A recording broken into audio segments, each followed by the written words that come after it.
Los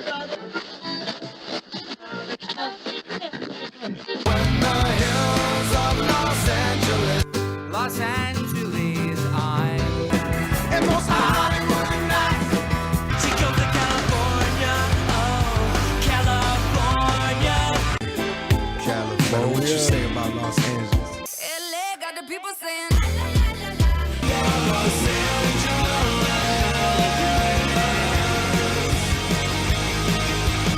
You're listening to Corner of the Galaxy on cornerofthegalaxy.com.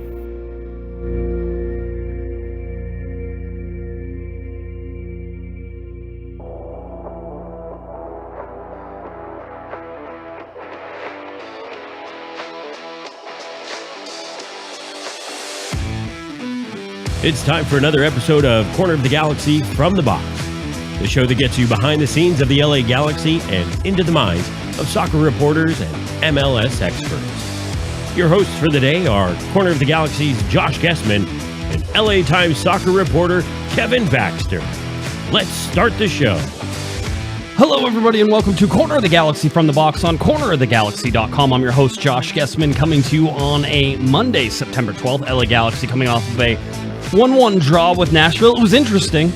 I'll say that. Being somebody who didn't get to watch the game live, it was interesting to watch highlights and all those other things. Another miss PK by Chicharito. We'll talk if the penalty kicks are going to absolutely rip this team apart before they even get a chance at looking at the playoffs.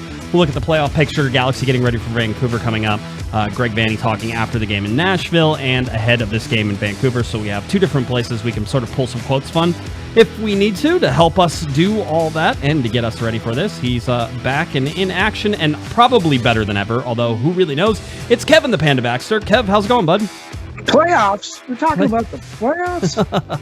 I was going to say, it feels like they're just out of reach, right? Like this is one of those cliffhanger movies where the hero is like clinging to the edge of the cliff and his hand keeps slipping off and the villain is standing above him just waiting to like kick him off the ledge. And is it, you know, in a movie, we all know the hero will somehow figure out a way to evade and avoid and won't end up dead. But the Galaxy could very well end up on that floor like Simba's dad Mufasa in The Lion King. Did I mix enough things there? I think I tried. Well, just before the game on Saturday, we had the lovely and talented Mrs. Panda and myself. We had appointment to go get our fifth COVID booster. We collect those things like baseball cards, right?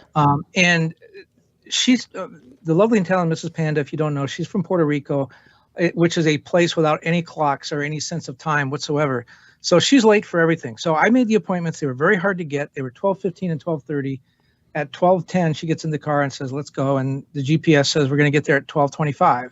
So I was pretty upset. And I told her, look, we're going to miss the first appointment. She said, the appointments are at 12:15 and 12:30, right? I said, yes. And then she said the most Puerto Rican thing ever, where she said, well, we're going to be late for one appointment and we'll be early for the other one. You're right on time. I mean, that was so logical. And I tell you that story to tell you this one. Jonathan Bond, who must be part Puerto Rican, said something very similar after the game where he talked about, you know, the Galaxy salvaged the point, but they didn't get a win. And he said, we'd like to be maybe in a different spot, but we're not in a bad one. Yeah. So it's like the glass is half full and half empty at the same time. I mean, it's just half, right? It's exactly it is what it is. Sasha Kleshin said something to me, obviously, earlier this year, and he said, you know, generally speaking, you are where you are, right? Which is you deserve to be where you are. And right now, the Galaxy absolutely 100% deserve to be where they are because they haven't capitalized on some of these games. They haven't capitalized on games they should have won. They certainly have lost leads down this. Now, Nashville wasn't one of them, and actually Nashville is one of the 3 games the LA Galaxy have played this year, Kevin, which is when they allowed the first goal and actually got a point or won the game. They've only done that 3 times this season. So when you look at it from that, it was a bit of a little almost a fall miracle, as it's still 120 million degrees here in Southern California, but we all want it to be fall. Well, you know, they're on a 6-game unbeaten streak, their longest unbeaten streak since middle of last season. So it's been a while, 6 unbeaten, but 4 of those are draws. And in 3 of those 4 draws, they gave away a lead. They were in a winning position and they gave it back. In 2 of those games, the last 2, I think it's been the last 2, Riqui Puig has had to score in stoppage time or in the 89th minute to get them the draw. Now, if they had held on and won those games, we knew what their record used to be when they scored first. If they had won those games and got the extra 6 points, they would be in fourth place right now. They'd be ahead of Nashville. Right. And the interesting thing is this 6-game unbeaten streak, again, the longest of the season, they've actually lost position. When they started it with the win at home, I think it was with Vancouver. I get 5-2 win over Vancouver, which is something we'll talk about later, but yes. When they started, that was the start of the streak. After that game, they were in 6th place. They were 2 points out of 4th. Now they're in 8th place. And they haven't lost since then. So that's just really bizarre. And it's like what you talked about. They just haven't been able to close the deal, letting those games get away. Yes, they're unbeaten, but 4 of the 6 games are draws. Yeah, it is. And by the way, I think it's I'm looking at my chart and I went through and tried to double check. Apparently, it might be 111-1 that they are, so only 2 times this year. One was when they went down to Austin and they came back to win 4-1. And this is the other game, which is the Nashville game, which is one that they came back to draw. I actually put some checks and balances into my cheat sheets that way I could make sure that the records were lining up, and I can now see that this is exactly why I did it and to double check it. But 111-1, so only twice this year. Twice this year have the LA Galaxy allowed the first goal and then gone on to get something out of the game. Austin was one and Nashville was this other one. So it's a little bit, like I said, it's almost a Christmas miracle come a little bit earlier, the fact that the Galaxy go down to a Nashville team that has been rather ruthless, especially with Hani Mukhtar. And if you're going to put another sort of caveat on this game is that they allowed 1 goal from Hani Mukhtar, the guy who's now leading the Golden Boot and probably the MVP race, and it was on a penalty kick. So they didn't allow Nashville, who's been scoring a lot of goals, who's been running the score up on people, who's really been taking people out one by one, especially at home. They didn't allow Nashville to play their game as much as perhaps Nashville normally does. No, it's. I know it's a draw, and it's it took a VAR call on a handball in the 99th minute. By the way, that's the latest the Galaxy in their 27-year history, the latest the Galaxy have ever scored a goal to get a draw. So you look at that and you say, well, in some ways they had some good fortune. They were, they did get a point. Hey, they went into a place, Nashville, it's hard to play. Nashville had won 4 in a row. The Galaxy outshot them 22-10. Joe Willis just had an amazing game. He got a hand on Riqui Puig's penalty shot too, and almost stopped that one. He had a fantastic game. So you look at it and you say, well, the Galaxy had a little good fortune. No, they played a really good game. And you can argue about the penalty kick and whether the call should have gone their way. The Galaxy didn't luck into that. They may have lucked into the score and the result, but they earned the point, I think. And they probably had reason to leave there thinking they should have had more. Yes and no. I mean, for somebody who had to watch the highlights in the extended 15-minute version, first of all, I would just like to commiserate with all my fellow listeners who had to listen to that game on Twitter or anything else. I heard that the Spanish broadcast was excellent, so good to them. Univision had it. I think it was TUDN, and then it was on Twitter, was sort of where it was covered. Chris Whittingham, who is a great guy, was on the English version for Twitter, and he was paired with somebody else, and I don't even really want to get into it except to say that Chris did a great job, and we'll leave it at that. Because it was hard to listen to at long portions of this. And this is one of the reasons that I think next year, when everything does go to Apple and you sort of get away from some of these, listen, there's no way that Univision is putting a whole bunch into the Twitter broadcast because, there's only, 5,000 people watch the Twitter broadcast. It's not like they're breaking the bank in order to do it. So with some standardization across some of these, I think you're going to get better crews that hopefully do a better job. If they're as bad as not being able to pronounce guys' names who are well known throughout Major League Soccer, I'm thinking of Vasquez and some weird version of Koulibaly that nobody could quite get to. If you're looking at that needs to be better. And to me, I Kevin, this. Tell everybody how hard do I work on pronunciation for guys like. You have to go search for it. You have to ask them. You have to ask other people. You have to work on it. And when you don't, it's obvious because you're sitting here and we hear how you say the names. Yes, yeah. Josh Guesman. I still haven't got that one right. Yeah. There is an alternative to that. If you have SiriusXM and they don't broadcast all the games, but this was the only game on at that time, so it was on SiriusXM. They had the Nashville home feed. Those guys were very good. I do not like a lot of MLS announcing teams because I think most of them are homers, and I do not like the Charlotte team is beyond the pale. I do not like owners or announcers cheering for a team. I just want them to tell me what's going on. Right. And I want them to have a little bit of knowledge of both teams. And the Nashville announcers were very good. They knew a lot about the Galaxy. They knew about Riqui Puig. They knew about what was going on. They knew about Chicharito. They just had a lot of knowledge, and they called the game straight. That's an alternative. If you don't like the Twitter announcers and you have SiriusXM, they will have a feed for you of someone at the game, and it's usually pretty good. And the Galaxy also had their radio broadcast, which is on lagalaxy.com, which you could also do. Joe Totino was on that one as well. So who's even better? Yeah, exactly. So you're the best announcers in the league is the best announcer in the league, but I just want the Nashville people were surprisingly good. I was surprised. I thought they were great. Having said that, I will say that I think that there's an argument to be made, and Greg Vanney was talking about it today. Again, media availability today, because the Galaxy leave tomorrow to head to Vancouver. I mean, this is all very quick.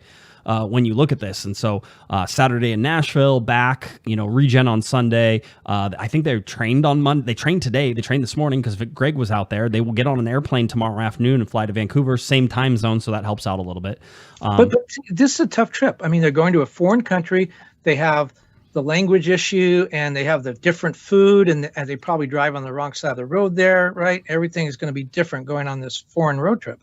Yeah. By the way, Blast in the chat room says that the audio doesn't sync up. It doesn't whenever you're doing the lagalaxy.com. You have to mess with it in order to get it to work. Like 100%. You'd have to do something in order to make it all work. So it's not easy. It's next year. Hopefully it'll be easy for all this, right? That's the idea.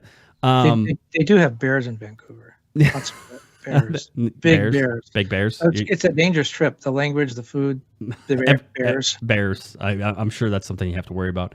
But here's the thing is, you look at this game, you look at this 1-1 draw, you look at Chicharito missing a penalty kick again. I think that's going to be the big storyline, even when, and I think I said this. In fact, I know I did. I said everybody better be praying to whatever God they pray to that Chicharito doesn't go in the tank because of the Panenka, right? And I'm sorry, but he's in the tank because of the Panenka now, because he went and tried to redeem himself, and there was a kerfuffle between him and Victor Vasquez about who was going to take the ball and who was going to score that goal. Vasquez. Vasquez. I'm sorry, Victor Vasquez.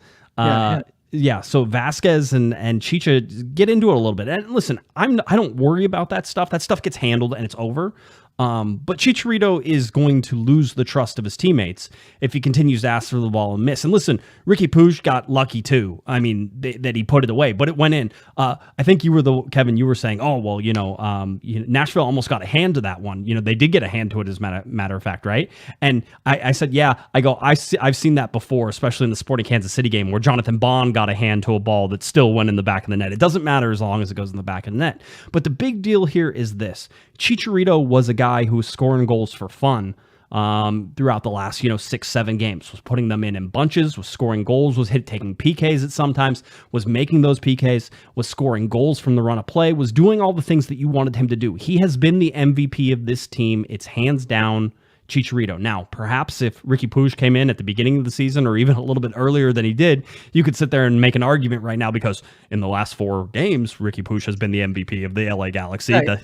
2 goals, 2 assists. He's never played in a losing game in MLS. And I think the last person to have either a goal and assist through their first 4 games was Carlos Ruiz in 2002 for the LA Galaxy. So that's something to keep in mind again of what Riqui Puig is doing. Hammer texted me and said, you better say goodbye to Riqui Puig. If anybody in Europe is watching this guy play, they're like, so we're just going to buy him from the Galaxy in the winter, right? Because he's much too good to be playing Major League Soccer. There is some of that. I think the Galaxy will hold on to him for a little bit. I think Riqui will want to stay for a little bit. Now, maybe you get 1 full year out of him next year, but the fact is that he's even though he looks like a little boy, he is a man out there on the field, and he's making some other players in Major League Soccer look like boys. But having said that, Chicharito is in a bad spot now. Now you've got him in a crisis of confidence. Now there's all sorts of problems. You were hoping that if he was going to take the ball from Victor Vasquez, that he was going to, be able to bury a shot, Kevin, and this was going to be the redemption tour for Chicharito, which was like, okay, I'm okay. But that didn't happen now. And if you saw and Chicharito, and how much he can get in his own head, Kevin, and when he's talked about his mental health so many times, this can't be sitting well with him right now. And I think if you're a Galaxy fan, you should be worried. And Greg Vanney talked about it afterwards. He said he thought Chicharito hit the ball well. He said he thought Chicharito was trying to get rid of that Panenka, get that out of his mind. get back into some positive thoughts. Greg talked about all that. He also talked about how he took penalty shots when he played for the Galaxy, and he said it's primarily a mental exercise. It has nothing to do with skill or technique. It's a mental exercise. And again, he's sort of telegraphing that what you just said, that Chicharito was trying to get through this, trying to get it out of his mind, and it just didn't work. And now he dug that hole a little bit deeper. Chicharito has taken 9 PKs since he came to MLS. He's only made 4. He's missed 5 of them. Since 2010, of every MLS player that's taken at least 6 penalty kicks, that is the worst percentage of anyone. For his career, you think about this guy, a striker, a scorer. For his career, including West Ham United, Sevilla, Manchester United, and the Mexican national team, for whom he leads all time in goals, with all of those, he's taken 22 penalty kicks and he's made 10. Yeah. That's not a good percentage. He's a sub 50%, which we knew coming in, by the way. And here's the thing is that, for me, I'm going to say this is a Vanney mistake. After that Panenka, I think Vanney should have established some rules on who was going to take it and how it goes. Because as Greg said, when I played, it was the guy who came up and wanted to hit it with confidence, which is why Greg would go up there and do it and take penalty kicks, right?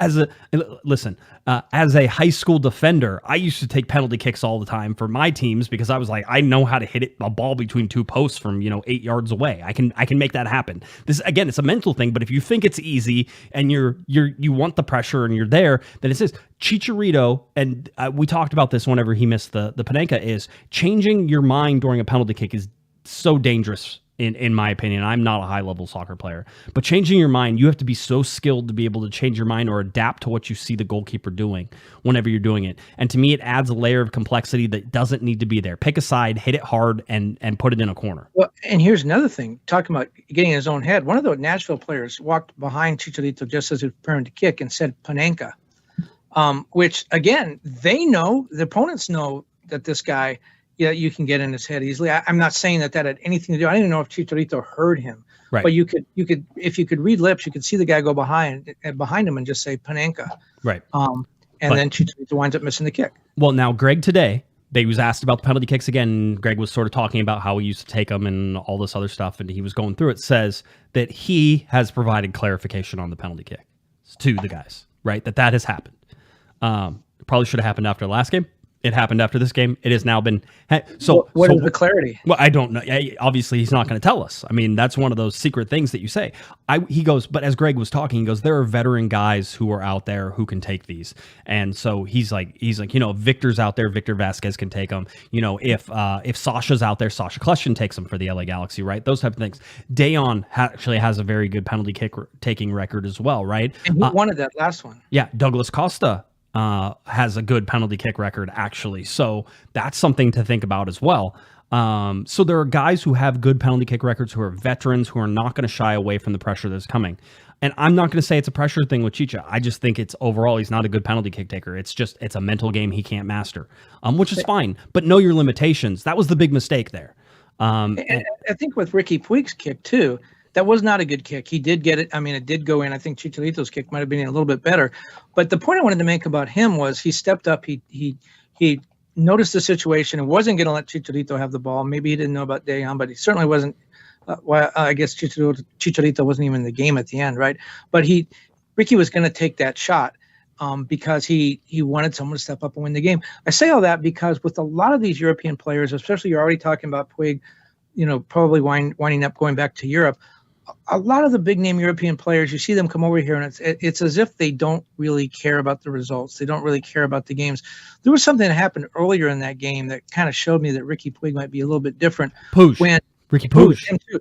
We could just talk about pronunciations. Yes, exactly. Obviously. Yes. This is why you don't announce games. Right, exactly. As there was a play where Kevin Cabral came in and put a shot on goal, and it should have been an easy goal, but it wasn't. It was stopped. If you watch the Twitter feed up the field, Riqui kind of throws his arms up in the air, and it's sort of like, what the heck happened? He didn't. You don't see that reaction from a lot of players, even players that have been here a long time, whether they don't want to show up teammates or show emotion or whatever. But Riqui clearly wanted that ball to go in. Clearly wants to win. He's only been here 5 games. He's really into being with the Galaxy now and trying to get into the playoffs. I mean, that's all really a good sign. He's already adapted and decided that he wants to be a winner with this team 5 games in. And there's some European players that we never saw that from them their whole careers here. Yeah, it is. By the way, a $10 super chat from Jose. Jose says, proud of Sophie for putting pressure on Vanney at the presser on Saturday. He was frustrated with the question, but they need to feel it. Panda, the Cannon, who is next from COG, speak for the fans. Actually, Jose, I'm going to tell you 2 things. One is I've asked that same exact question of Greg Vanney about Kevin Cabral now about, I think, 4 separate occasions, and he knows because whenever the last time I asked it, he goes, we've talked about this before. Greg hasn't changed his mind on that, and he's not going to change his mind. But if you listen to what he's saying that in his mind, this is what I believe, if I can add a little bit of subtext to what Greg is saying, knowing the conversations I've had with him both on the record, off the record, the subtext is that Kevin Cabral and starting Kevin Cabral is best for the formation of the LA Galaxy because of the things that he provides. Greg knows he's not getting finishing out of him. He knows he's not getting the crossing and sort of the discipline that he wants in these big moments from Kevin Cabral. But he's saying that as of right now, there is nobody else on the team that can do the things that Kevin Cabral can do, despite the fact that he is not good on the offensive side of things. He likes his work rate. He wants to do, and he's talked about, Riqui being the relief valve. Talk about Kevin Cabral being the relief valve out there that's able to run in and take up the space in behind. It's not a great argument, right, in terms of what it is, because you would hope that by now Greg has sort of found a way to work around Kevin Cabral, but the bottom line it hasn't. And that's not going to change. If you're expecting that Kevin Cabral is suddenly going to hit the bench with 5 games left, you're out of your mind. He is there. He's going to play. He's going to do it. And so this is one of those things that I think everybody sort of has to adjust a little bit to. You're not going to get the answer that you want this season. And Greg has basically said, I don't have that guy. I don't have the guy that I need. And I wouldn't be surprised, Kevin, and you and I have talked about it, that is if Kevin Cabral goes on loan this winter and goes somewhere else where the LA Galaxy can move him off the books and the Galaxy can go get another young designated player or sell off some different assets in order to be able to go get a third high-priced designated player. I'm also wouldn't be surprised if somebody like Douglas Costa gets his contract bought out, right? Vanney isn't, and in my particular case on this one, Vanney wasn't upset about the question. He was upset about how long it took to get to the question. That was where his frustration lies, right? He talked today about it again, a little bit in front of different things. So, I think that's an adjustment. You could, as fans, I think everybody has a right to be upset about anything if you want to be. So you be upset about it. But Greg has stayed fairly consistent about this throughout the entire year about what he sees in Cabral and what he wants from him. All right. So it does do stuff. And I know people, I am on the Greg Vanney side in terms of what Kevin Cabral does do on occasion, and that the Galaxy play a little bit better when Cabral is able to play wider out on the field. It's not perfect, but he opens up space and he does do some things. Again, in a perfect world, the Galaxy need wingers. The Galaxy don't have wingers that can score. Sammy Grandsir can't score. He's pretty horrible on offense. Kevin Cabral can't score. He's pretty horrible on offense. Sam Grandsir cuts inside a little more than Kevin Cabral does. Grandsir doesn't play and doesn't track back into the midfield as good as Kevin Cabral does. Again, the problem is the Galaxy don't have wingers that can score. And so what that means is everything gets shoved, it gets channeled up the middle. And, defenses don't have to worry about the wide play because those guys aren't going to score from wide and they're not going to cross from wide. So you can pretty much disregard anything that happens outside the 18-yard box because it's not going to be consequential if you're an opponent. Yeah, and see, that's the big thing that Puig has come in and sort of done, right, is made the center of the field more consequential, right, has made some of those runs. I mean, even look at the penalty kick that Kevin Cabral drew in the, which game was that? The Sporting Kansas City game? No, it wasn't Sporting Kansas City. Yeah, was it which home game was it? Not too long ago. I'll go look at it. It's fine. It was the late one. It was Seattle. Was it Seattle that he drew the penalty kick at home? Was that the one? I can't remember anymore. But even look at that. That was Riqui Puig being that central player. It couldn't have been Seattle. He didn't play in that game. Yeah, it was one. Somebody will get it here and eventually.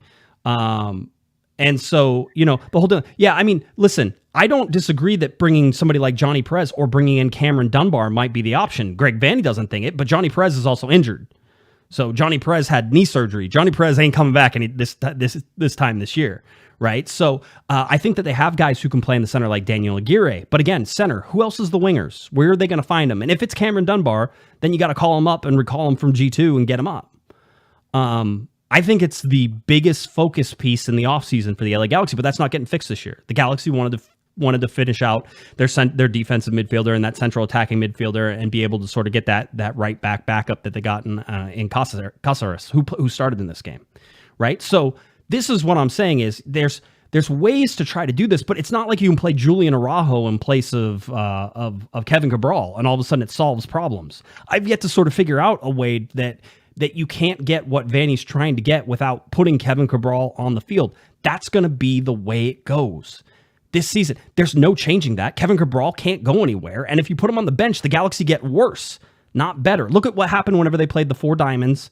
And actually, they played the Four Diamonds, but Greg Vanney added, instead of Dayon up top, he added Cabral up top, right? More width. What happened in that first half? Just outside the 10th minute, Victor Vasquez had that ball that went up the right-hand side to Kevin Cabral to play him into space. Now, if Kevin Cabral is a real player, he squares that ball because Puig was there, right? I think you were talking about Puig was there, and Chicharito was there on the other side as well. Now, he got taken a little out of the way to make it happen, but still a good player. That's what you need to see next year, is a winger who can affect change. It's not going to be Kevin Cabral, but Kevin Cabral is not going to sit on the bench for the rest of the game. But I go back to my original argument, which was as long as the wingers aren't producing and aren't even able to cross the ball in, opposing defenses don't have to worry about anything that happens outside of the box on either side.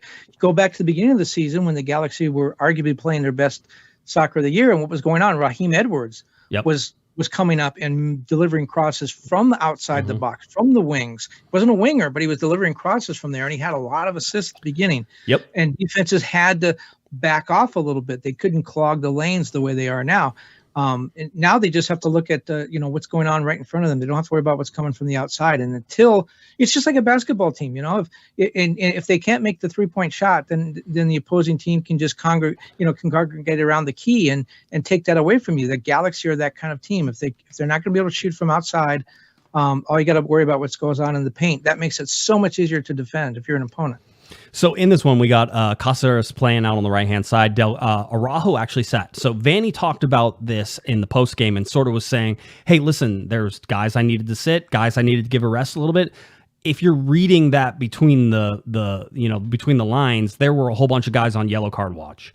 And so for me, and seeing the result of this particular game with Sega Koulibaly now and Raheem Edwards out and will miss the game against Vancouver because of yellow card accumulation, this was, I think, Vanney's way of staggering the risk to this Vancouver game. As it stands, the Galaxy will be able to put Chase Gasper in at left back against Vancouver. They'll be able to bring in either Nick DePuy or put Caceres into the center and move Julian Araujo out to the right-hand side. They can bring in Nick DePuy. They can also go in with what's his name? I'm turning into you now. Yeah, it's been a long day. But Eric Zavaleta? Yeah, Zavaleta. That was it. They also could put Zavaleta in there. So they have some backups and some ways to move around. And so for me, bringing Araujo into the second half and doing those things was sort of a way to guard against, losing everybody for the Vancouver game. It's interesting, too.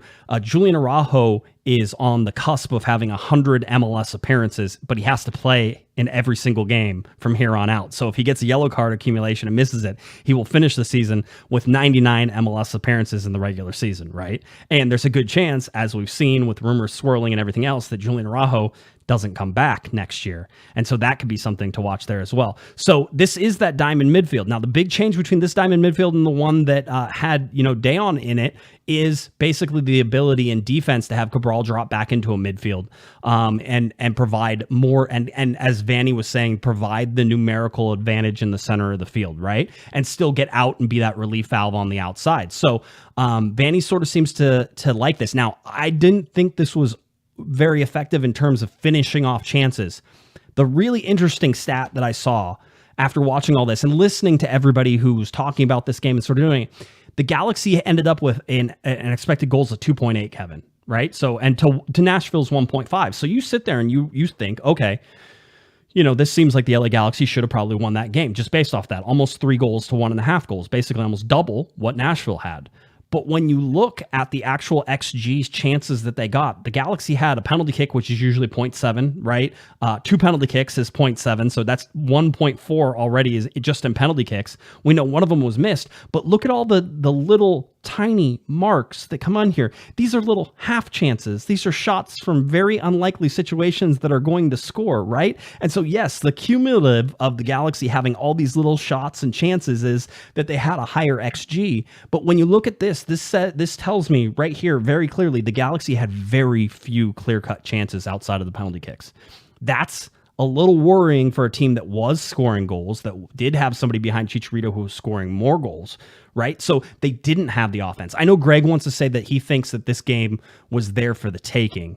And to me, this game seems like the Galaxy earned the point, Kevin, but I think saying it was there for the taking, looking at the stats, sort of understanding what Nashville was trying to do. And let's be very clear, if the Galaxy score first, Nashville's not going to sit back for the 65 or 70 minutes they decided to sit back for in this game.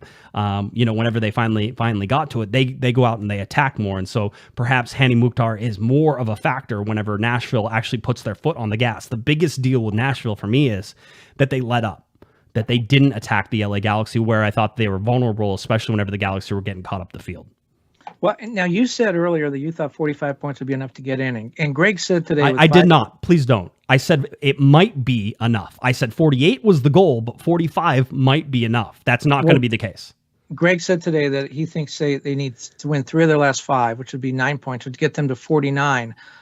Salt Lake is right above them. Salt Lake really blew an opportunity to put some distance between themselves and the Galaxy.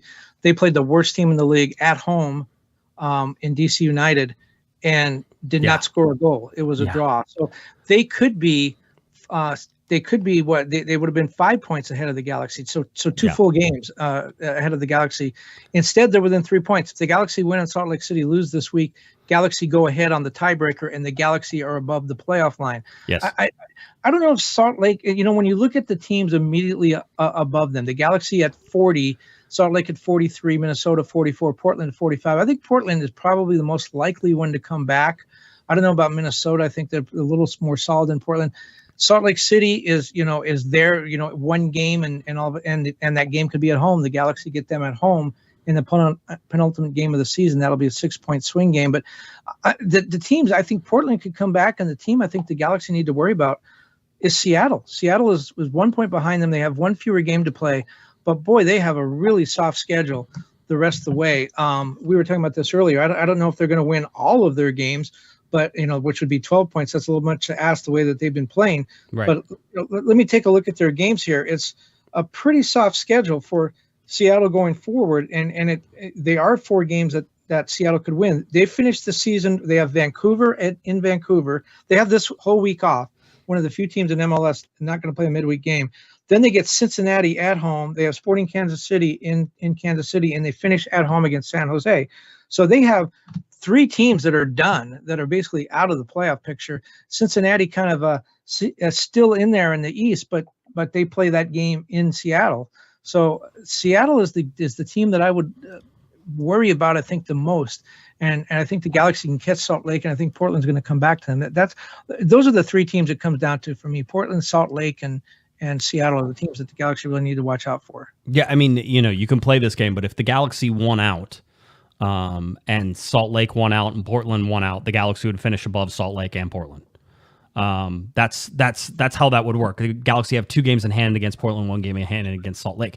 So again, it's not, I think the Jonathan Baum thing, it's not a horrible position, it's where it is. But here's the thing. I mean, Greg Vanney said it very clearly, and we'll go down to our points again, and we're going to stick with 48. We've had it at 48. It could, listen, I saw predictions that show 52 could be the number as well, but let's keep it at 48, sort of where we're at. Okay. The LA Galaxy now have gotten points in every single game they played except for the 2 against Dallas and Sporting Kansas City, right? So they've now played 1, 2, 3, 4, 5, 6, 7, 8, 9 games, and we're showing them getting points in 7 of those games. Now, only 3 wins in those, right? And 3 wins, 3 draws basically in those 9 games that they played. But the point against Nashville is better than nothing, and certainly I think that there was a good chance for nothing. And Riqui Puig, and listen, the Galaxy Galaxy probably didn't do themselves any favors by knocking Walker Zimmerman out of the next match either there, Kevin. He gets a red card for the yellow card on the handball, but you kind of need Nashville to go in there, and the teams above the Galaxy, at least the ones that are further away, you kind of want them to beat the other teams that are going to be close to you if you're the Galaxy, and so far that hasn't happened. LAFC in a slide, Austin in a slide. So some of the big teams have been choking here rather quickly, and you talk about RSL. There's a couple of games, you were talking about teams that you don't trust, right? And I would say that RSL is a tough one for me to sort of trust in what they're doing. Seattle is tough for me to trust because you can't say, yes, they have an easy schedule. Agreed that they have an easy schedule. But if you've watched them play this year, you can't sit there and say that, oh, this is a team that's definitely going to take all those points. They've struggled in those positions, which is why they haven't taken those points, which is why they're in position below the playoff line. And I think everybody will agree that Seattle is, this veteran team. Right? Rightfully so. They're a veteran team. They've been there. They've done that. But this Seattle team has not been in this position, maybe ever, Kevin. We were talking about it, but maybe ever in terms of fighting for their playoff lives and somewhat well below the line in terms of doing that right now. No, they haven't been because the lowest they ever finished was 4th. So they were always pretty much in the top half of the bracket. And presumably at this time of year would have been fairly safe. I really think this week is very, very important for the Galaxy, and forget the game they have in hand, which is next week, which is also important, but we'll talk about that next week. If the Galaxy win in Vancouver on Wednesday and RSL loses in Austin, which I know Austin's in a tail slide, but they're still pretty tough to beat at home. So let's say those two things happen. Those teams are tied on points, but the Galaxy have the lead in the tiebreaker. That puts the Galaxy above the line, right, with 4 games to go. Why is that important? Because then they have their fate in their own hands. If they win out, they're in the playoffs. They don't have to. Right now, they have to worry about someone helping them. They need somebody to beat Salt Lake. They need somebody to beat Portland. If they can go ahead of Salt Lake this week, they're in control of their own destiny. They went out, they go. They don't have to wait for anybody else to do anything to help them. That's the position you really want to be in with 3 or 4 games left, where you're in control of your own destiny. So if they win and Salt Lake loses, they're above the line. They finish with Real Salt Lake. They finish with Houston. They have Colorado at home. They have that game against San Jose at Stanford. Those are all winnable games, and the Salt Lake will be the one that will decide it, I think. It's kind of whenever you look at the games that are coming up. Vancouver is, in my opinion, it's the easiest road game the LA Galaxy will face from their last remaining 3 home games. Right? Vancouver is not a good team, although they are better at home than they are. What, Kevin? You had it. What, 2-3-0 in there? Yeah, I talked to a friend of mine in Vancouver today, and I told her I was going to do a pod, and I know the first thing you thought of was you didn't know I had a friend other than Jovan Karowski, but I do have some friends, and I have a friend in Vancouver who covers a team. And I asked her what I need to know about Vancouver, because I was going to do this pod and we're going to talk about it. And she said, well, the first thing you need to know is they suck. And she's right. They're 2-3-0 in their last 5 games since July 3rd at BC Place. In their last 3 games, they've scored 1 goal. They lost all 3. They scored only 1 goal. They lost 3-0 to Nashville, 2-0 to San Jose, and 3-1 in their last game to Colorado. They will be getting Ryan Gold back, but they're going to be missing Lucas Cavallini for a couple more games. Yep. Those 2 guys together accounted for 42% of their goals, and one of them is out. So, their offense is going to be in trouble. They have the worst goal differential in the West. They're minus 21. And it was interesting, too, just before the slide started, they played RSL on the road August 20th. They played them to it, came back, and it was a gutty performance. They got a draw. After that game, on camera, Vanni Sartini, the coach, said there will be 6 other teams fighting to get in the playoffs, but not us. We're in. We've guaranteed ourselves a playoff spot the way we played today. They haven't won, and they've scored 1 goal since then. So that's probably not the momentum you want to be building. Well, again, I want to clarify something that I think the chat room is correct, is that the Galaxy right now, if they went out, they're in the playoffs. Right, you realize that with the points that they have, because they would overtake RSL, who they have a game in hand on, and they would overtake Portland, who they have 2 games in hand on. They would automatically pass those teams. They couldn't beat them. If the Galaxy went out, from here on out, the Galaxy will be in the playoffs. This is what I was trying to say, and I have been saying for all the shows, is if the Galaxy want to guarantee themselves a playoff spot, just win all the rest of their games. They don't have a problem. They will make the playoffs. Mathematically, they will beat those teams. It doesn't matter what those teams do because of the games in hand that they have. The Galaxy will be able to jump those guys because right now Portland's only 5 points away. If the Galaxy win all their games, they would jump them by a point, right? And with RSL and the tiebreaker and the one game that they have, they'll be able to jump them as well. So again, the Galaxy have it in their hands. They're certainly not out of it, but you have to ask yourself is how likely you think the LA Galaxy are to win some of these games. That is such a I mean, there is no room for error. You're right. If they win out, they're in, but there's no room for error because if they win 3 of their four games, they have 5, right? Mm-hmm. If they win 4 of their 5, but the one they lose is RSL, they don't get help, they could be out. If they win 4 of their game, if they win 3 of the 5 and tie 1, 10 points, Seattle could pass them. It depends on who plays who. Like, you would actually have to go through and try to figure it out. But yes, there are scenarios. That's why I said there are scenarios that have the line up to 52 points, right? Which is pretty high for a side. We thought that because everybody was going to beat up on each other down the stretch, that would drop the line lower. What's actually happened is the teams that are lower have been beating the teams that are up above, and so that line has actually climbed instead of dropped, which is kind of what we didn't expect. Let me ask you another philosophical question. We've been talking a lot, and I really like this term now. A game is not a must-win game, but it's a can't-lose game. Because when coaches say this is a must-win game, if the team doesn't win, then what do? Come in the next day and say, okay, well, we're done. We're out of it. We got 5 games left, but we're done. I said we had to win and we didn't win. So talking about games as you can't lose, is this Vancouver game a must win or a can't lose? Because it's really a team struggling. They have no life left. They're struggling. Their best players out. The Galaxy come in with the momentum, the 6-game unbeaten streak. If the Galaxy lose this game, is it a disaster? I'm sure they can recover, but they can. Is it a disaster? I've been struggling with this all because I'm very much, and you did this to me, which is I'm very much a mathematics in terms of you must win. Must win has to have a mathematical certainty to it, which is if you don't win, then you're out. That's what a must win game is, because otherwise there's always chances. And so I hesitate to say that Vancouver is a must win because mathematically they're not eliminated, right? But it would do something that we had talked about, which is in many ways it'll probably take the game, depending on RSL, depending on Portland and what they do, it would probably take the whole win all your games and you're automatically in. It might take that out of it, right? So I see this game as the closest thing to a lock because Vancouver is, again, missing the best player, really struggling, has no life. Everyone in Vancouver, if they're not worried about the Bears, they're paying attention to NHL training camp opening. I don't see any life in the stadium other than that what might be provided by traveling Galaxy supporters. So, but then after that, Colorado at home, they should win that game, but that's not a guaranteed game. Colorado's better than Vancouver. The RSL game will be tough. They finished the season in Houston. Houston's always been a tough place to play. And yes, San Jose is the worst team in the Western Conference, but that game's at Stanford and it's the Cali Classico. So it's a rivalry game.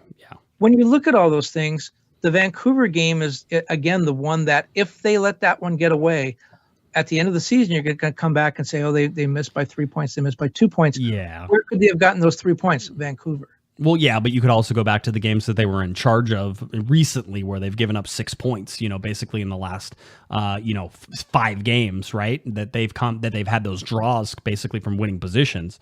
And you could say that's a reason that they're not in it right now. So those 6 points, not being able to hold on to leads. Again, I'm hesitant to say must win because I know for certain that if the Galaxy draw that game or if they lose that game, that there's still going to be another game and it's still going to matter.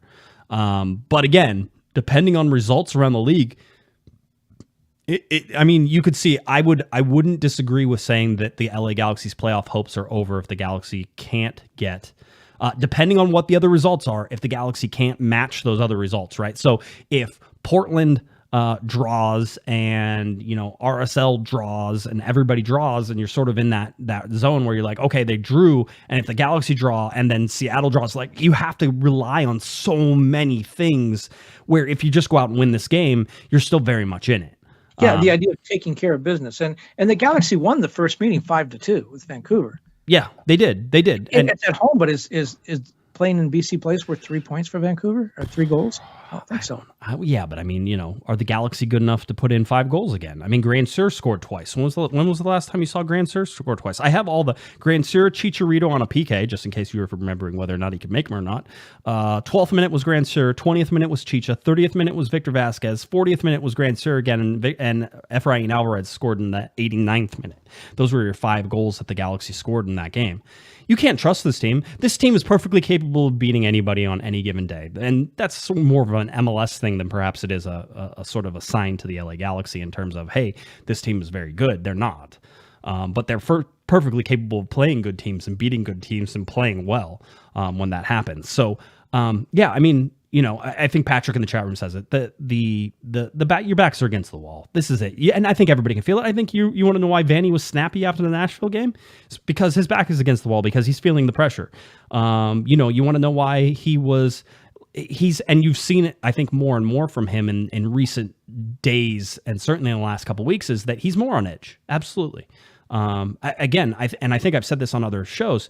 We can all acknowledge that Greg Vanney talking to the media and Greg Vanney talking to his team are two completely different things. Like, Greg Vanney talking to us is usually pretty well controlled, calm, wants to explain things the best way that he can, the way that he sees them, right? And at this point, all the questions we've probably asked before, right? We're not coming up with new things to sort of ask him, just in terms of, what's going on outside of some of the stuff that happens in the games now. The personnel are who the personnel is. We can ask about Riqui Puig and all the great things he's doing, and we can talk to him about Victor Vasquez and what he does whenever he plays next to Riqui. And, it's stuff we've talked about Gaston Brugman, and Greg goes out of his way to constantly bring up Gaston, which I think is correct. Gaston Brugman has been outstanding since he's joined the LA Galaxy. That's certainly helped the Galaxy. You can't say the Galaxy haven't gotten better in terms of their personnel since that summer transfer window either. But at this point, everybody feels the pressure. I don't know whether or not Greg Vanney's job is on the line. I don't believe it is. And there was a report out, I think today, that the guys coming in line were going to be Robbie Keane and Landon Donovan. Kevin, you and I had a discussion a while back whenever I think they were looking for Greg Vanney as the replacement. So GBS had been let go and they were searching for somebody, and Robbie Keane's name came up. I told this story in the Discord today because people want to argue with me all the time. Do you remember what the LA Galaxy said whenever you asked them, or maybe it was a source around the LA Galaxy that you asked them about, to say, hey, is Robbie Keane coming to the LA Galaxy? I don't think I got an answer. I think it was a long series of laughs. Yeah, it was basically. And why was that? Why did they laugh? Do you remember? I remember this specifically because you told a club team that's never been a head coach. That the LA Galaxy believe, and this is certainly with conversations that I've had, that the LA Galaxy believe that they have to demand a coach that has a resume worthy of one of the best teams in Major League Soccer. So that means if it's an international coach, that they have, good experience internationally. If it's a domestic coach, it means they have good experience domestically. Landon Donovan, as much as he is a beloved LA Galaxy legend, is coaching a USL team. He doesn't fit that high bar. But I would say coaching it very well. But my point was going to be coaching that team very well. But who does he have? A lot of young guys, a lot of guys that aren't confident, a lot of guys that are feeling their way. I think Landon is the perfect coach for those people. Yes. Could Landon stand up to a Zlatan or Gareth Bale? And there might be a little bit of respect there, but I don't think they're going to ask when he says jump, but they're not going to ask how high like these kids do. I think Landon is a great coach where he is. I don't know that he's proven that he could do it with an MLS team. And he said that, before he took this coaching job in San Diego, he said, I want to coach young kids because the older guys have too big an ego. And I think he's found his niche right now. Can I say that I think that Landon Donovan eventually could become a good MLS coach? I just don't think he's going to get his first chance at it with the LA Galaxy, which may make people upset. But that's the thing. That goes doubly for Robbie Keane, who has been an assistant in some ways, right? I don't think he's been a head coach anywhere. Has he been a head coach? No. Certainly not to the level. He's been a player coach in India. But yeah, he was a player coach. That's not the same, right? And listen, you're talking about somebody who adores Robbie Keane. I think Robbie Keane can do no wrong in my mind, right? The whole deal. So if he had eventually gained some experience at a level that the Galaxy thought was worthy of that, but again, that's lots of people want to argue. And I get people who ask me this, is this true? And I said, well, based on the conversations I've had, no, it wouldn't seem to match up to being true. And then people want to argue with me and say, well, I think it is. It's like, okay, great. Good job. I'm glad. But going back to Greg Vanney first of all, Greg Vanney is not in trouble. Secondly, the Galaxy got to stop changing coaches every 2 seasons. They need to have some continuity. Third, why is Greg Vanney upset? His team is 11-11-7. It's a 500 team. Last year it was 1 game over 500. He's at the end of his second season. His team is 1 game over 500. This is a guy who's used to coaching dominant supporter shield winning teams in Toronto. He's frustrated. He's frustrated by the fact the team's not winning. He's frustrated. He comes into those press conferences and says the same thing over and over again. The guys aren't getting this. They're not getting that. He's been saying this stuff since May of last year, and they're still not getting it. I think he's frustrated by that. And I think he's smart enough to say, yeah, right now we're focused on getting in the playoffs. That's never been the goal of the Galaxy. It is now because they've only been there once since 2016. The goal of the team is to get deep into the playoffs. And this is a team that is fatally flawed. If they make it, if they're fortunate enough to get through this and get into the playoffs, I can't wait. Make a long run? I can't wait to call BS on this. Go ahead. Do you think they're going to make a long run? No, I don't. Okay. And because I think, again, they're fatally flawed. They don't have wingers. They can't make penalty kicks. They're not listening to the coach. They don't. There's just, if they can. Are they good enough? Yeah. Do they have the talent? Yeah. They're not playing like that right now. I see the players and I say, yes, this team could be a potential playoff team that goes deep. I see the results and I see the games and I say, they're just not putting it together. Go ahead. No. You're going to argue with that, I assume, but I think they're fatally flawed the way they play. I will say that I agree with that. I agree that they have major issues emotionally on the winger play, but they've solved a lot of other issues that I think that they've had. So overall, I'm not there. But the big thing the reason that I push back against that is that in the big games against the good teams, the Galaxy have played their best soccer. And so you can't tell me that in a high pressure game, especially being the underdogs, of which most of the time they've played the good teams this year, that they've had success against. Look at Nashville. Nashville is a stone cold playoff team. Are you telling me that if you have to go play Nashville one time in Nashville, that the Galaxy can't beat Nashville? You just saw what happened. Here's what's interesting. If I talked to some fans in Austin, and right now, if the season finished today, they'd play Austin in the first round, right? They would be seventh. Austin, or if they make it, if they make it seventh, they play Austin. They beat Austin. The Austin fans are worried about the Galaxy. They're worried about the way they match up. So say they get in and they go play Austin. That's a winnable game. If they play Dallas, I'm not so sure. I agree. Get through that first round, they could, if things work out, wind up at home at some point in the playoffs. So they had to go all 3 games on the road. I think that's a tall task for them. If they get one of those games at home, right, and things could change a little bit. That first round match would be so important. Yeah, we'll see. By the way, $10 super chat from Chris. Chris dropped a question below his super chat. Says, can you tell me how many sitters Cabral has missed this year and whether or not hitting half of those would have meant more points? I don't know, because then you'd have to also go back to all the sitters the Galaxy have missed in general. The Galaxy have underperformed their expected goals by a serious amount. In fact, at one point, I think they were the highest team in the league to have missed those. Certainly, some of that was Kevin Cabral. Some of that has been Sam Grandsir as well. I think Efrain Alvarez falls into some of that. So I think there's only one player who's really, really outperformed their XG. Chicharito has outperformed his XG, and Dayon has outperformed his XG, expected goals. Those are the ones. So yeah, I mean, you can go back to any player and look at some of those things and where we are. SPQR Prof says, you guys are amazing. You confirm what I see in the field, the good, the bad, and the ugly, also known as the Puig, the Cabral, and the Panenka. I like that. One, that he says we're amazing. So I have a feeling this is clearly a Greg Vanney troll account. That's the only thing I can figure out. And then we got a 20. I think it's Jovan. Yeah, I'm sure it is. We are tight now. By the way. Then we have a $20 super chat that follows up from Chris. Chris spending all the big money today, apparently. 20 says, why is Vanney so hopelessly committed to Cabral? We've talked about that already, actually, in this particular show. And so he's told you 100%.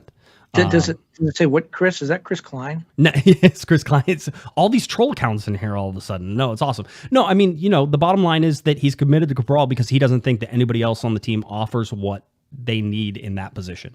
He's not saying, and Vanney has never said, that Kevin Cabral is satisfying all the needs of that position. Again, as I said earlier, if you're reading between the lines, to me, Greg Vanney is saying, if there's somebody else who could do it, I would put them in that position. And then there's the argument that he never tries anything else. And then all you have to do is go back to like 3 different lineups and go look at the other things that he's tried. But people have short memories on that. That's fine. Vanney has actually mixed and matched too much for my like. What Cabral brings is the speed, the ball handling, the ability to the high work rate, which makes him sort of valuable on both ends of the field. So in a sense, if you bring in another winger, maybe you give up some of that defense and some of the work that he does in the midfield, some of that harassing of opponents. It's almost more of a defensive thing than it is an offensive thing. Yeah, no, it is. But Chris, hopefully that answered a little bit because we sort of looked at. Gary, by the way, gave us a $5 super chat. Now I know the Galaxy are in here trolling us. Gary says, best show ever. Thank you guys. Keep up the stellar work. There's no way we could be getting this many compliments in one show. So I'm going to mark all of these as spam, I think, from here on out. I think the Galaxy should spend their money on players and not on podcasts. Yeah. So yeah, it is one of those where we're sort of at. I'm trying to think. There's some other little things I want to get to here before we sort of completely. We talked about Riqui Puig going into the MLS Team of the Week, or maybe we didn't, but he's in the MLS Team of the Week again.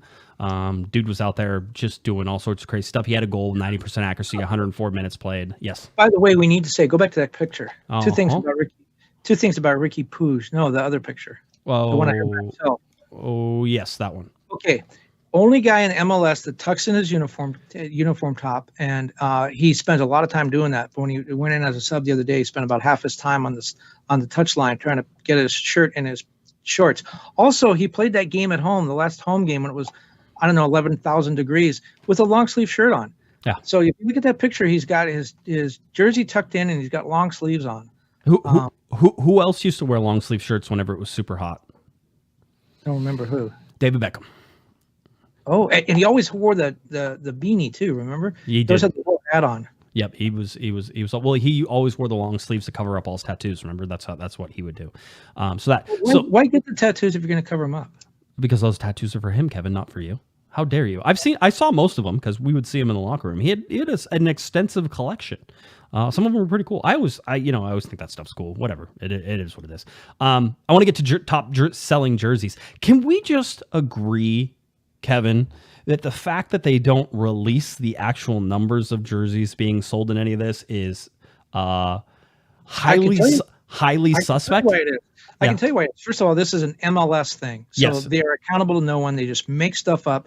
We know that because of the voting on postseason awards, especially like Executive of the Year and PR Team of the Year.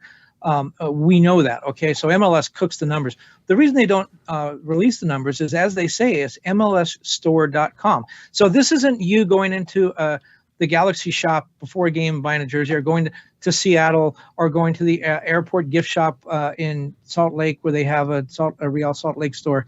This is only ordering off MLSshop.com, not World Soccer Shop, anywhere else. This one site.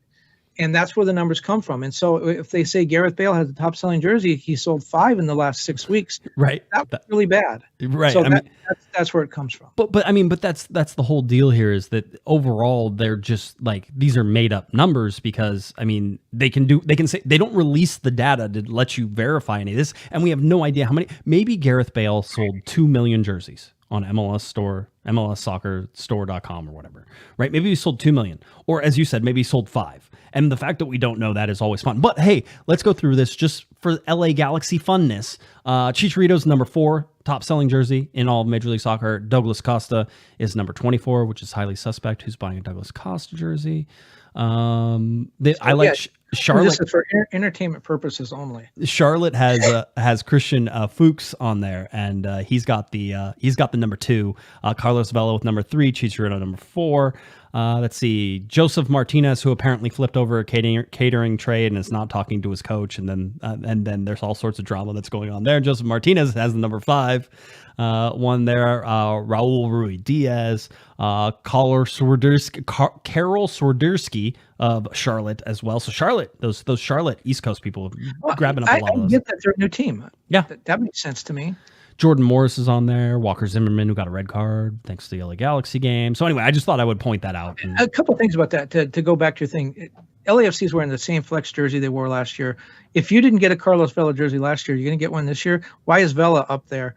Same with Chicharito. The jerseys are similar. I know there's been some small changes. If you're a Chicharito fan, you got the jersey a year or 2 years ago. Right. I get Seattle. They changed jerseys. They won CONCACAF Champions League. People might have been interested. I totally get the Charlotte guys. I don't get Joseph Martinez. I don't know any Joseph Martinez fans right now. So yeah, the numbers are suspect. And if we saw them, I think Gareth Bale has sold double-digit jerseys. That would be my guess. It's probably more than that. I bet he sold like 1,500. But and here's the deal: a Welsh national team fan, probably wants that jersey, and they have to get it from MLSshop.com. Right. But if you're a Vela guy, you're going to buy it at the bank, or you're going to buy the Chicharito one at the Galaxy game. You're not going to buy it through that website. And as pointed out, the Brazilian fans do love Douglas Costa. So I was a little harsh on the whole who's buying the Douglas Costa jerseys. Maybe there are people who are buying them. I just don't know who they are. They're probably Brazilian fans, everything else. We have got more super chats to get through. Arquitecto Verbal, some killer lyrics, had an article in the Striker about this particular person. So $5 super chat says, "What's up with Luis Suarez next season? You buy any of the Luis Suarez to the LA Galaxy next season and Chicharito adios down to Mexico?" I think Chicharito's gone. I think he may stay in MLS. I think he's proven to be a useful player as long as you don't have him take penalty kicks. But I think the Chicharito experiment's over. I don't know about Suarez, because I would like to see Suarez Chiellini. That'd be great. But Chiellini. But continue. Yes, again, with that guy. Yes, yeah, Giorgio. He could be a productive player. I just think he's too old. I just don't think that's the direction the Galaxy are going in. Almost has as many goals as he did last year. He is absolutely hands down the MVP of this LA Galaxy team. You can hate him for the penalty kicks, whatever. He has produced and he has stayed healthy. He is, but I just don't know that you want. I mean, maybe you pick up the option. I don't think you re-sign him multi-year. He's 34. What the gave us a $5 super chat says Galaxy make playoffs and go to a PK shootout. All the players take Panenkas. Does Greg Vanney get fired for that? I'm going to say yes. That would be awesome if they all took Panenkas. That would be great. Okay. I'm going to say something and nobody's going to have any idea what I'm talking about. I don't even know the name of the movie I'm about to tell you about.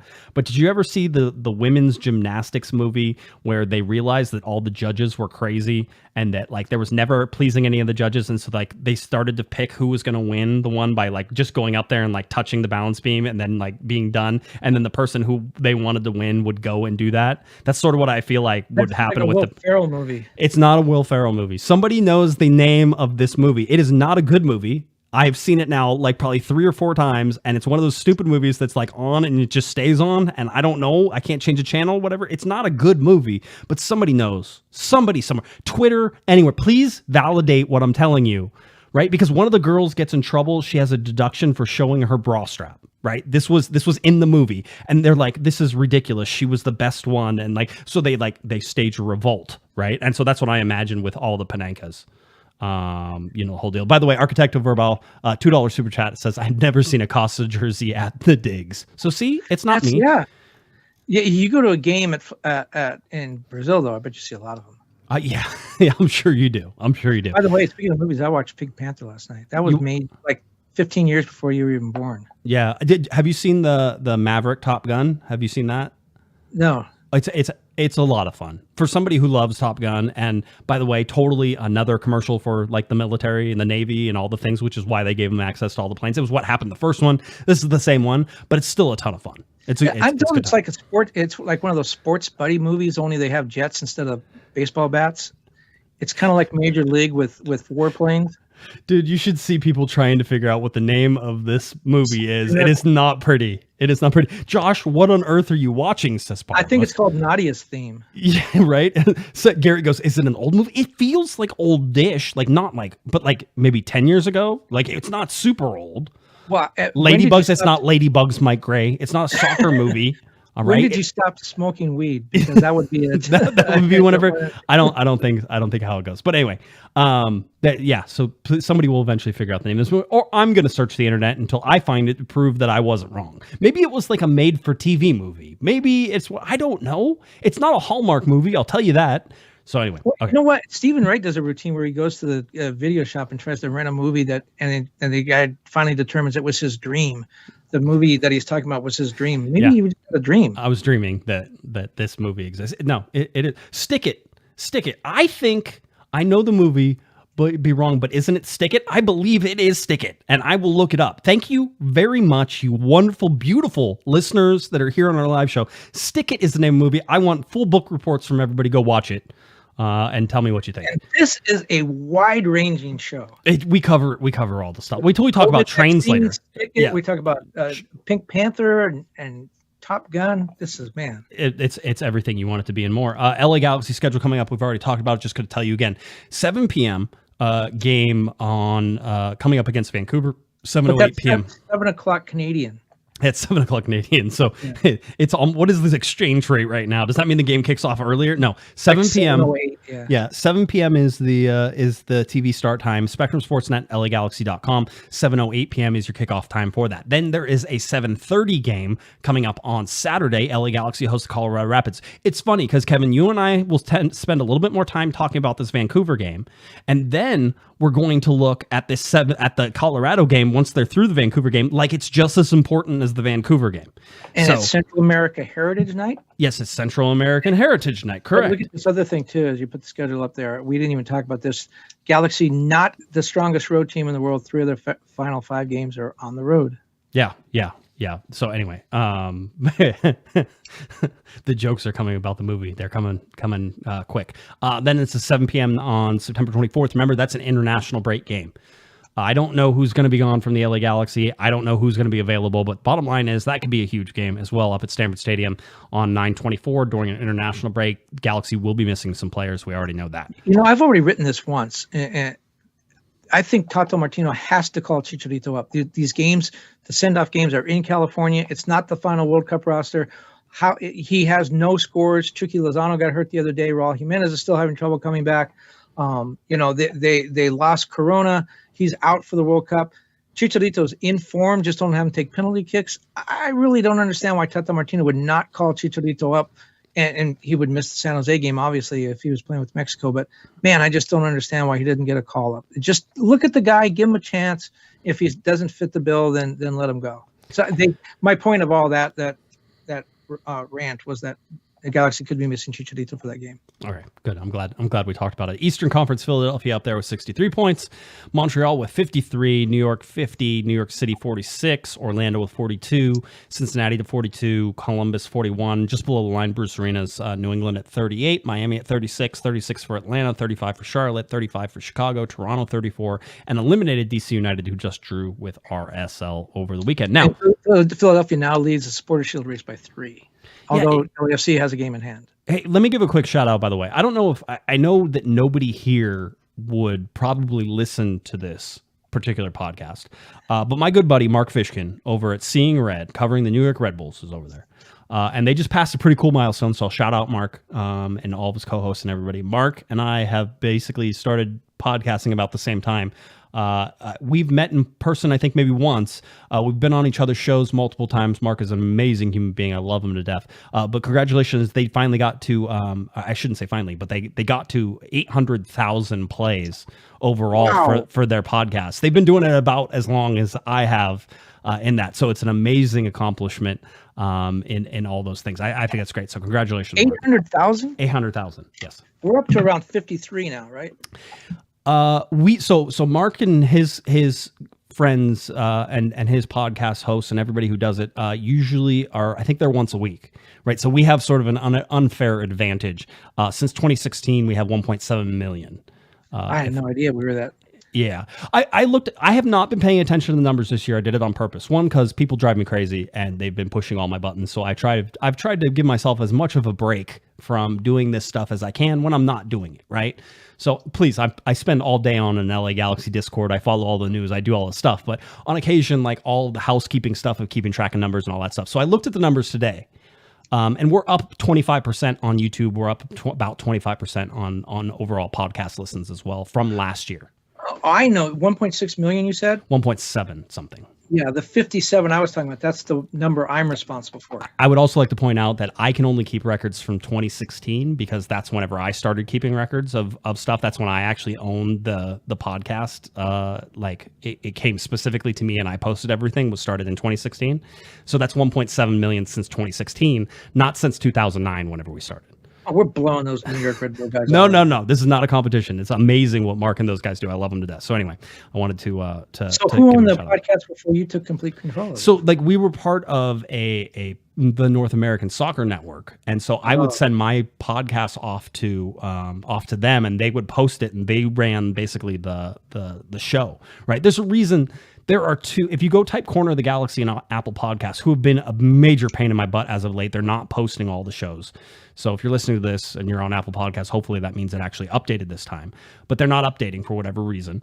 And so if you go, there's two of them. And one of the reasons there's two of them, there's two Corner of the Galaxies, is because one of them is the old one that technically got transferred over, but it's just like sort of auto sending, like it's sort of like auto forwarded, if you think of it that way. It's auto forwarded, and then there's the one that I control, and so I can only refresh the one that I can control and do something. So. If we continue with this conversation, we'll definitely not have 1.6 million in the future. No. We just lost a whole bunch of people. This goes everywhere. But anyway, that's sort of where we're at. So this year though has been absolutely hands down our best year. By far. It's a lot done time was really good too. It was, but it wasn't. You would be amazed at the numbers. I looked at them today. I have not looked at them for a long time. I was laughing. I was like, "Oh, really? Okay, maybe I should not pay attention to this stuff a lot more." So I'm gonna do that. Went live and people got to see me. That brought in that all definitely the ladies tanked. for sure. All the YouTube. Yeah, but that's they're reporting this video as we speak. So that's that. Western Conference we've already talked about. LAFC at 60. Austin, Dallas, Nashville, Portland, Minnesota, Salt Lake, LA Galaxy just at 8th below the line. Again, Galaxy have everything to play for in terms of it. I made an exception. Normally only show the top 14, but the Galaxy are in 15th place right now, so I made it down to 15. In terms of the Supporters Shield, right now it is the Philadelphia Union with 31 games played and 2.03 points per game at 63 points, who have the Supporters Shield locked up. The Galaxy cannot win that. The Galaxy can't win. I shouldn't say locked up, but they are currently in the lead. Philadelphia has a playoff spot locked in. LAFC has a playoff spot locked in. Montreal has a playoff spot locked in. Those are the three teams. And we talked about, I believe, the only team right now that's eliminated, which is DC United. But I would imagine that some of that starts to happen, isn't it? It's just DC United? I think the penultimate team in the West is also eliminated. I think KC. Oh, Houston is. Houston. Yeah, Houston has been eliminated. So Houston and DC. I forgot that San Jose was below Houston, but they still have a game. Yeah. So that's the game they play the LA Galaxy. So that could also be the game. Maybe the Galaxy eliminate them from the playoffs. Maybe they won't last that long because that's still a couple games away. I think if you're the Galaxy, you hope that they go away very quietly. Yeah. And so that way they have nothing to play for by the time you get to it. Yeah, we don't want them to have any reason to play. Yeah, just want to, again, touch on a couple things. Vancouver Whitecaps, LA Galaxy coming up. September 14th, it is a 7 p.m. start time, 7:08 p.m. kickoff time. Spectrum Sportsnet, LAGalaxy.com is where you can find that. If you look at these games, the Galaxy have been overwhelmingly the sort of the favorites in these. 15, 9, and 6 overall. 51 total points for the Galaxy. 9, 15, and 6. 33 points for Vancouver Whitecaps. 8th in the Western Conference versus 11th in the Western Conference. 15th in the Supporters Shield versus 24th in the Supporters Shield right now. So that's the teams. And if you look, undefeated in their last 6 games are the LA Galaxy. Again, maybe not the best thing in the world just because there weren't a bunch of wins in there, but certainly not horrible. And if you look at Vancouver 0-3 with 1 goal in their last 3. Yeah, 3-game losing streak, but also a 4-game winless streak, right? Because they drew the game before that. So, but when you look at it across the last 5 games, the Galaxy have 5 points and Vancouver has 4 points. So it's not like you can sit there and say, "Oh yeah, these teams are definitely so much different." I mean, only 6 points really are the difference between these two teams as we look. And we talked about the Vancouver Whitecaps and what they do at home, 7-4-3 at home, even though you talked about it, Kevin, 3-2 in their last 5 at BC Place. 2-3. 2-3. Is that what I said? 2-3-0, right? Yeah. 2-3-0 at home in their last 5. So not exactly the high-flying Vancouver that you expect. Lucas Cavallini suspended for that. They've been switching off in goalkeepers with Cody Cropper and Thomas Hazel and trying to go back and forth and trying different things. So, I think it's going to be interesting. You also pointed out earlier that the Galaxy started their unbeaten run against Vancouver in that 5-2 win. And what you just said, though, so in their last 5 games, Vancouver has 4 points. Mm-hmm. And we just said that they're terrible right now, that they're horrible. Yep. And the Galaxy are on a 6-game unbeaten streak, but over those 5 games, right, there's only 1 point difference in the standings. That's why the Galaxy are in the situation they are. They're not losing, but they're not taking advantage. That might be wrong too. I wrote that down really fast, and now I'm trying to think that's not correct. Yeah, it's 7 points. How about that? Can I do math? Okay. I can do math. 7 points. There you go. Good Lord. So, just forget what I just said. Just forget everything. You know what? This whole podcast, just forget it ever happened. Forget it ever happened. Raphael, by the way, gave us a $5 super chat. Says, Josh, here's $5 towards a raise for the Panda since you guys are doing such great numbers. Don't give him a raise. He deserves none of that. I don't know why. Patrick gave us a $5 super chat. Says this show increasingly kicks butt. I like to keep it PG-13 for everybody, and I'm glad the Nielsen ratings reflect that. Yeah, the Nielsen. This is the Guesman ratings, the SoundCloud ratings. We were every once in a while we pop into the world rankings of podcasts, but it's never in the United States because why would we rank? But we were like the 157th best podcast in like Thailand. So wow, in the sports genre. So we got a big Thai audience. We should go on a tour. We should go on a tour. Cracks me.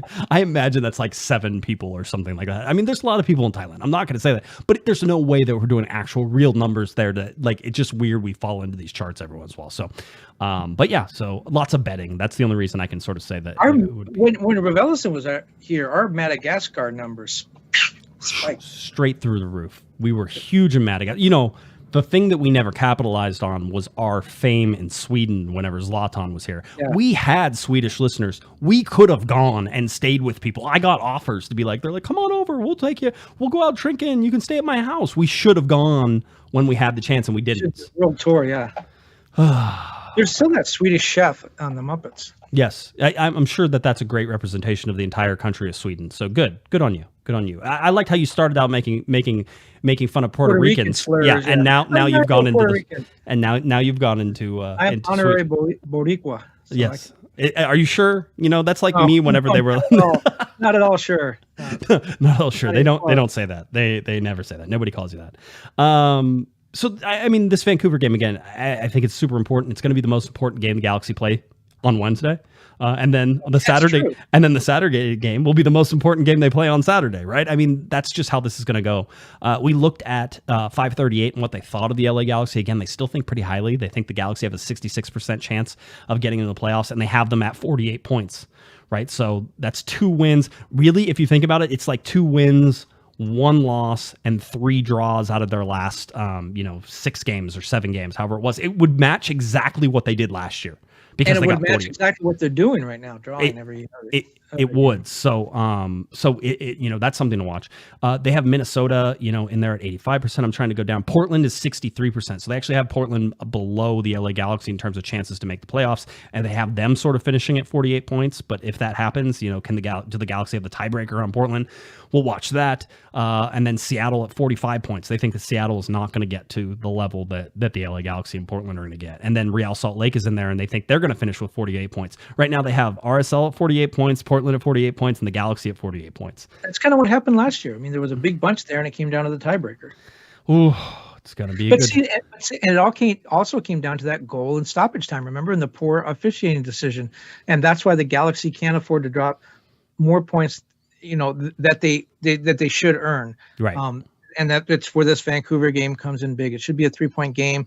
And if they wind up in that tiebreaker situation again, this could, we don't want this to be one of the games that they have to look back on and say, geez, we didn't do enough there to win. 538 says specifically for this game, 43% chance to win for the LA Galaxy, 32% chance for Vancouver to win, and 24% chance that this game ends in a draw. The Galaxy are favorites there. I think they were only slight favorites. It was basically a pick'em game if you looked at the actual odds. I think it was plus 150 and plus 155. So like, to me, that's a straight up pick'em. We are not encouraging gambling. This is for informational purposes only. Of course we are. We are encouraging all that. Just go ahead and first give us a super chat. You used to write some sort of tout sheet. I did for a while, yeah. And I would have liked that money to be coming back into my pocket. Yeah, the fact that you still live where you live shows that you didn't take your own advice, or your advice was bad, one or the other. That was the whole thing. Is that I never bet on any games. I don't even know how to bet on games, and that's a good thing. I don't need another thing for me to do. So that's where we're at. LA Galaxy versus Vancouver Whitecaps coming up on Wednesday, and then the Galaxy hosting Colorado Rapids on Saturday night. So big weekend coming up. A big game coming up, should be a lot of fun. Whatha says, gives us a $2 super chat and says, 2-hour Monday show. I don't think we can go for another 45 minutes, especially being the temperature currently in this room is 83 degrees. So I think I'm done. I think we're going to wrap that up. I got 74 over here. Yeah, well, you have central air because you live in Northern California. In the mountains here. Yes, in the mountains in Northern California. Southern Oregon. That's where you live. Watch out for the Bears in Vancouver if you go to that game. Yeah, have fun. So they're asking for predictions on this game, Kevin. Do you want to give a prediction? Do you think the Galaxy have enough to win this game? Man, that's a tough one. I'm gonna go 3-1 Galaxy. I'm gonna say yeah. Wow. Strong. 2-1 Galaxy. I think they do win this game. It's very dangerous for me to think that, just in terms of road wins for me. I usually have to take a step back. I would agree with you 3-1 if they were playing at home, but because on the road there's a goal difference. So this could easily be like a 2-1 game where the Galaxy win, or it could be like a 2-2 draw, that type of thing. So all right, I think that's it. Let's call it. Live show coming back on Thursday night. We'll get you ready for the Colorado game, go over the Vancouver game. We'll either be sobbing in misery with everybody else, telling you why the Galaxy are going to miss the playoffs now, or we're going to tell you why the Galaxy are absolutely locked to get in the playoffs. Either way, we are sure to overreact to anything that happens, anything anybody says. We do. Because that's what we do. Anything else, Kevin? You good? Yeah, I really appreciate all the kind words everyone sent in tonight. It's much too nice. Yeah, it is, but also I'm just staring at you on the screen here. I don't know that anyone else is even listening. So the fact that people at least pretend like they're listening is really nice. Yeah, you don't have the chat brought up. Everybody should know this. You don't have the chat brought up, so you don't see all these things. As far as Kevin's concerned, I make these up as we're going. Like I can. Oh man, I never even thought about that. Right? Because I was feeling good, and now I don't know. I made up that 1.7 million number too. Don't worry. That's all just fake, Kevin. None of this is real. None of this. That's from the Adam Serrano era. All right. Anything else? We good? We're good. No, we're good. Okay. If you're looking for Mr. Kevin Baxter on Twitter, it's at kbaxter11. Please head on over to latimes.com, where Kevin does all of his writing. He'd be happy to say hi to you on Twitter, say hi to him there, and of course, follow all his soccer writing at latimes.com.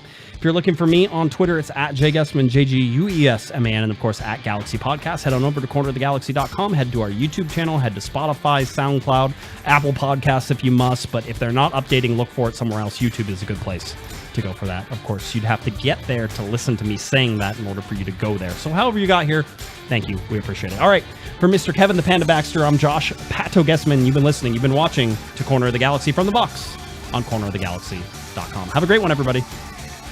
You've been listening to the Corner of the Galaxy podcast on cornerofthegalaxy.com. You can follow the show on Twitter and Instagram at Galaxy Podcast. And be sure to check out and subscribe to iTunes, Stitcher, and Facebook by searching for Corner of the Galaxy. Fans, we thank you for listening, and we ask that you be kind and courteous to your neighbors as you leave the podcast. We thank you for joining us and look forward to seeing you again. Until then, I'm Michael Araujo, and on behalf of the entire Corner of the Galaxy crew, goodbye, everybody.